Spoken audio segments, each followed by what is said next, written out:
Shaampoo yookiin ammoo saamunaa rifeensa keenyaan dhiqannu isa filatamaa ta'e kan namni hundi beekuun isarratti dirqama ta'e. Assalaamu alaikum warahmatullaahi wabarakaatu.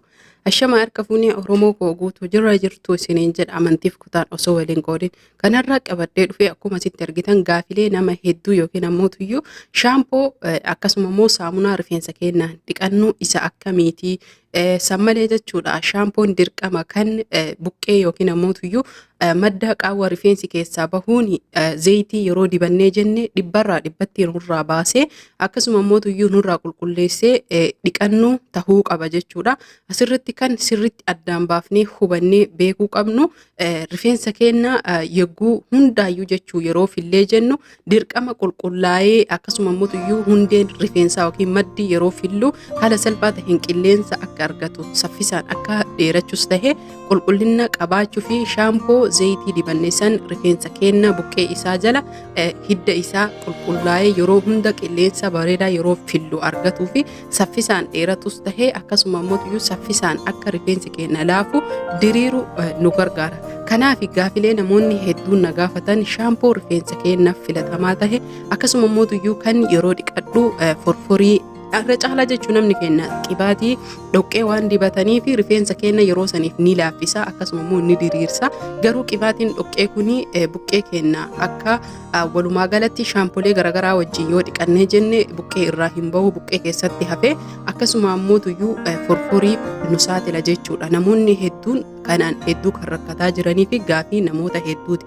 Akkamitti rifeensa keenya akka dhiqannu kan jedhuu fi torbaan keessatti guyyaa 2 yookiin guyyaa 3 dhiqachuun nurratti dirqama. Kana ammoo tuyyuu jechuudha guyyaa dhiqannu kana rifeensi keenya rakkoolee guddaa irraa yookiin ammoo caccabiinsas ta'e ciccitiinsa irraa akka of qolu kan godhuu qabnu rifeensa keenya filaa zayitii dibaa akkasuma immoo tuyyuu erga miccinee geessinee qibaatii dhoqqee dibaa boodasanii har'a yoo dibne guyyaa 2 jidduu ollee guyyaa 3ffaa shaampoo sirritti goysee nurraa baasu yookiin ammoo tuyyuu rifeensa buqqee keenya qulqulleessu akkasuma immoo tuyyuu rifeensa keenya qulqulleessuun dhiqachuun nurratti dirqama. Kanaaf har'a shaampolee muraasa qabadhee isinii dhufee jira kan ofii kiyyaa fayyadame yookiin bu'aa hedduu irraa argadhe hanga xumuraatitti viidiyoo kana ilaaluun namoonni hundi keessanuyyuu warri maatii koo taane maatii koo taha warri maatii koo taatan ammoo tuyyuu mallattoo laa'ikii yeroo hunda cuqaasaa isiniin jedha. Sababbiin isaa akka viidiyoon nama hedduu bira ga'u viidiyoon kiyya laallamaan jiru namoonni hedduun maa badde jettanii warri maa badde jettanii fi sababummaa viidiyoon hin laallamneef hin laallamuu maal godhaa gadhiisa jedhee ofirraa jechuun abdii kamura wayiin jiru akkasitti gadhiisuun natti ulfaate yookiin na jibbisiise.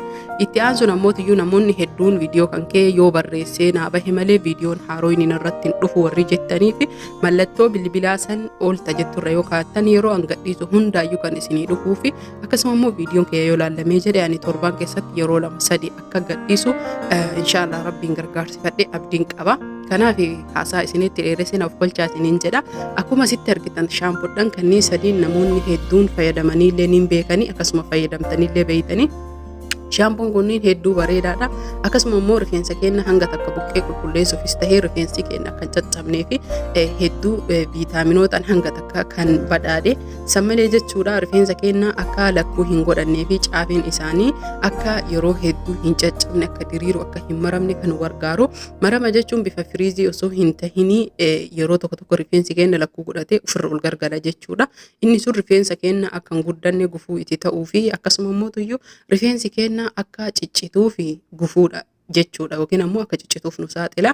Kana hunda oolchuuf jecha dibata rifeensa keenyaaf ta'u dibata akkasuma immoo tuyyuu torbaan keessatti akkuma reef isiniin jedhe yeroo 2-3 dhiqaa. Kana gochuuf jecha dirqama dibata dibachuu qabdan jechuudha. Torbaan keessa gizee 2-3 dhiqachuu fi dibata dibachuu qabdan. Osoo dibata hin dibanne shaampoo torbaan keessa gizee 2-3 yoo dhiqitan rifeensi keessan guddinnas tahee laafinsa akkasuma immoo tuyyuu wantoota hedduun kan isin jalaa miidhamuudha. Kanaaf shaampoleen asitti isin har'a argitan kun shaampoon kunniin hedduu bareedaadha. Akkasuma immoo tuyyuu rifeensi keenya buqqee keenya forforii irra hanga takka qulqulleessuufis tahee akka buqqeen keenya qulqullaa'ee qilleensi seenu yookiin ammoo tuyyuu hafuura baafatu fakkeenyaaf qibaatii dhoqqee yoo dibnee jenne nu hundi keenyaayyuu akkuma beekamu rifeensa keenya irratti gadi maxxanee shaampolee yoo dhiine jenne shaampoleen tokko akka hin baasnetu jira. Kanaaf hordoftoota fi kabajamtoota Razaan Oroo shaampoo kanneen sadiin keessaa filattanii kan barbaadan yoo bitattan bareedaadha. Keessattuu shaampoon inni kun jechuudha. kan isin sirriitti hubattanii beekuu qabdanii shaampoon boorri kun abukaadoo irraa kan hojjetamudha. Daa'immaniifis hedduu filatamaadha. Daa'imman keenya osoo ittiin dhiinne shaampoodhaan hunda caalaa isa filadha jechuudha. Sababbiin isaa shaampoon kun rifeensa keenya laaffisuullee diriirsuufillee akkasuma immoo daa'imman yeroo hedduu fuuraa yookiin ammoo rifeensi keenya fakkeenyaaf amman warri gugurdaan qibaatii dhoqqee dibannu rifeensi keenya ni fuura. Qaamni keenya sababa hojii nu fuuraa kanaafi akkasuma qibaatiin nun arginu namoonni qaamni isaanii fuurrellee ni fuura jechuudha. Qaamni keenya waan fuuruuf jecha wal qabatee forforii nutti ta'u akkasuma immoo tuyyuu dirqama dibata kana yookiin yeroo rifeensa kan dhiqannu shaampoo sirriitti rifeensa keenya irraa qibaatii baasuun dhiqachuu qabna.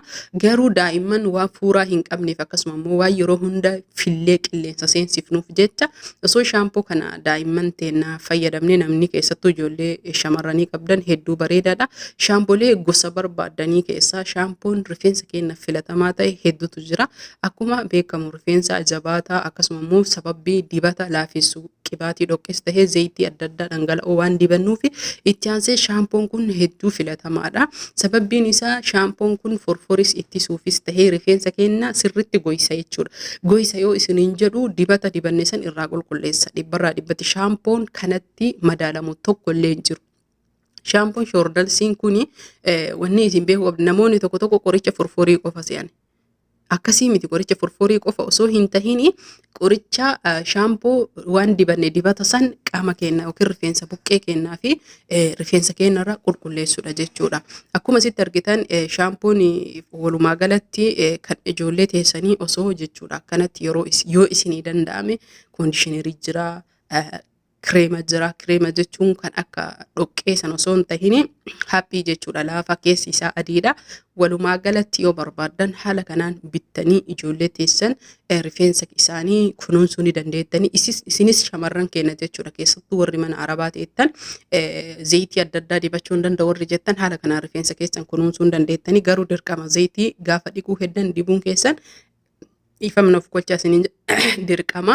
Kanaaf sababbiin zayitiin tokkoffaa irratti namoota zayitii dibee rifeensa keessan filtan akka saffisaan dheeratuu fi akkasuma ammoo tuyyuu namoonni qalamii adda addaa diban akka deebi'ee ijaaramuu fi itti aansuun ammoo rifeensa keenya yeroo dhiqnee kaanee ji'atti ji'a lama keessatti daarii isaa muruu qabna. Maaliifii akka lakkuun godhanneef jechuudha. Kanaafi shaampoo rifeensa keenyaaf ta'u filannee beeynee addaan fayyadamuu qabna. Dirqama namni naa bitu hin jiru. Akkasuma immoo tuyyuu ani markaza dhaquu hin danda'u yookiin suuqa adda addaa dhaqee bitachuu hin danda'u warri jettan dirqama jechuudha. Maaliifii tokkoffaa irratti namni keenya zayitii waan dibatuuf jecha zayitiin kun dhibbarraa dhibbatti shaampoo rifeensa keenya qulqulleessu ta'uu qaba.